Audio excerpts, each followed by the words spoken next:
Bienvenue pour cette nouvelle émission de TV Sian, en direct du Sian, le salon de l'industrie du futur. On va parler avec nos invités sur ce plateau de start-up et d'usines du futur ce matin avec cette question: les start-up sont-elles les outils de l'usine du futur? Florian Ebrali, bonjour. Bonjour. Vous êtes gérant d'IAS Ingénierie, une entreprise basée dans la région de Nîmes, dédiée à l'ingénierie logicielle et au développement de solutions digitales pour l'industrie. Une entreprise d'une dizaine de personnes que vous avez créée il y a 4 ans, c'est bien cela? C'est bien cela, c'est bien résumé. Merci. Luc Ardelier, bonjour. Bonjour.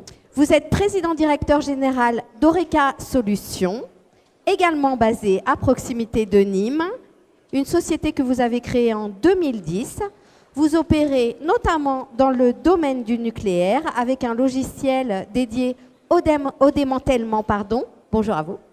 Merci. Alors, donc, effectivement, nous avons développé cette solution qui maintenant s'adapte également à l'industrie, d'où notre présence sur ce salon aujourd'hui. On va en parler tout de suite et tout au long de notre enregistrement. Je vous propose d'entrer directement dans le vif du sujet et de vous poser la question qui nous réunit aujourd'hui. Les startups sont-elles les outils de l'usine du futur? Florian Ebrali, on commence avec vous. Je dirais que dans un contexte économique de plus en plus concurrentiel, les startups possèdent les compétences innovantes en informatique pour apporter des solutions pour le développement stratégique des industries, entre autres. Et vous particulièrement, au sein d'IAS Ingénierie, qu'est-ce que vous proposez? Nous proposons un logiciel de simulation de procédés industriels basé sur une représentation 3D intégrant la réalité virtuelle, permettant ainsi la qualification en amont des process pour réduire les temps d'intervention, mais également former hors poste de travail les opérateurs, les exploitants. D'accord. Et du coup, avec quel type de clients dans l'industrie vous travaillez aujourd'hui?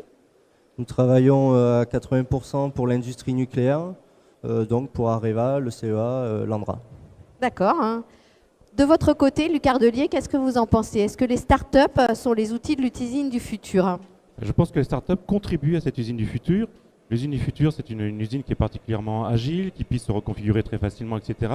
Et je pense qu'effectivement, les startups peuvent proposer des solutions qui vont dans ce sens. Nous, c'est ce qu'on essaie de faire. Quelque part, on est complémentaire de la société IAS. IAS s'occupe du process. Nous, on s'occupe de ce qui est en périphérie du process, où justement, on va scénariser comment mettre en place ce process, comment l'exploiter, etc., sur des technologies qui sont relativement proches, qui sont basées également sur la réalité virtuelle et l'immersion. Du coup, est-ce que vous diriez que les startups jouent un peu le rôle de poisson pilote pour les usines du futur? Est-ce que l'image est adaptée?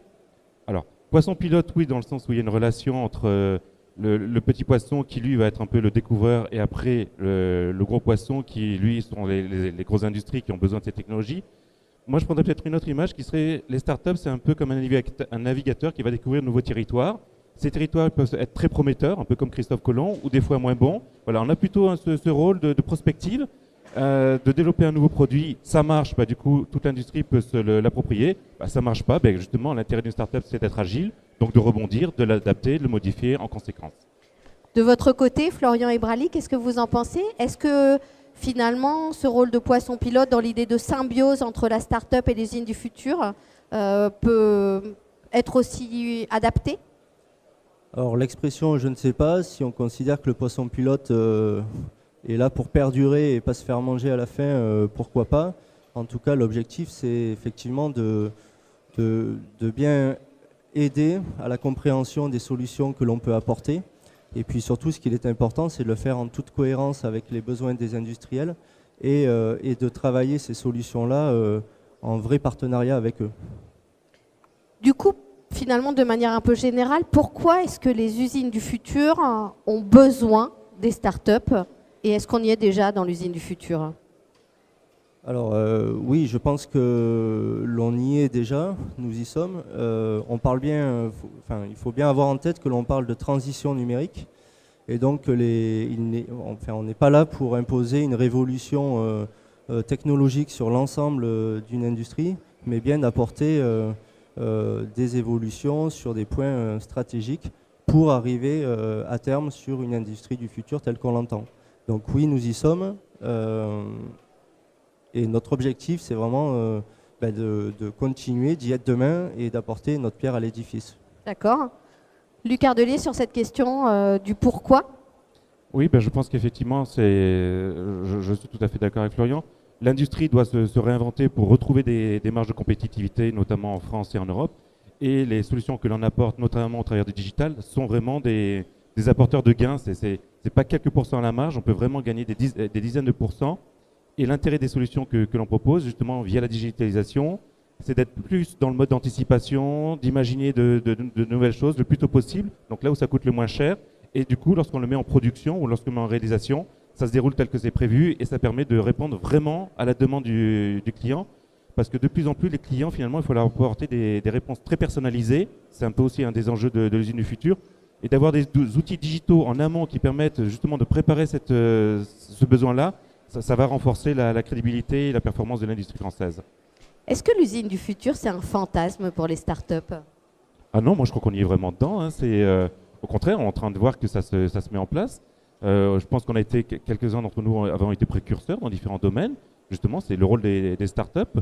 Et on voit bien que maintenant, il y a une convergence entre les startups que nous avions créées il y a quelques années, où à l'époque, on faisait un peu figure d'aventurier, et vraiment maintenant l'industrie qui s'accapare ce genre de solutions. Donc on est vraiment dedans. Pour vous, Florian Ebrali, un fantasme, l'usine du futur? Non, je confirme et je reviens sur ce que je disais. Les solutions innovantes sont là.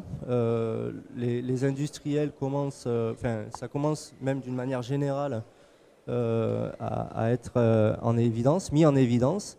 Maintenant, les solutions, on va les amener petit à petit. Et comme on dit, Paris s'est pas fait en un jour. L'industrie du futur ne se fera pas du jour au lendemain non plus. Et il suffit d'apporter ces solutions-là au fur et à mesure. Donc non, ce n'est pas un fantasme.